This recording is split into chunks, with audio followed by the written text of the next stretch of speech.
作為積木愛好者，相信都睇到唔少呢款 MOC 被量產嘅推廣宣傳。畢竟選材優秀、立意極高，而且作者自身嘅光環十足。而家同時作為 One Big 嘅老成員，我個人都想玩一下呢款產品。事實上，呢款產品搭拼難度簡單，說明書都做得唔錯，作者嘅顏色搭配同形態藝術感都唔差，搭配高端嘅質感，成個 MOC 出嚟嘅效果都幾好睇。無論最後銷量係點，我個人都幾撐呢次三方聯動。畢竟好多人都係會嗌，點解中國唔搞翻個本土化嘅 idea 嚟量產 MOC？ 但來佬貨唔係話用就用。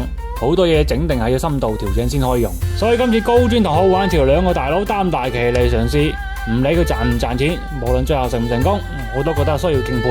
但就算係咁，作為首款測試嘅 MOC， 喺如此低迷嘅環境下，依然用積木嚟祝福積友鴻運當頭，前程似錦。特別喺步入中考、高考嘅6月嚟發售呢一款 MOC， 多少有啲禮輕情意重。好嘅，本期視頻就到呢度。如果1到5分，你會話呢期視頻打幾多分呢？大家有咩想講嘅就歡迎留言或發評論，冇咩想講嘅就點讚加關注。我係賴永傑，下次見。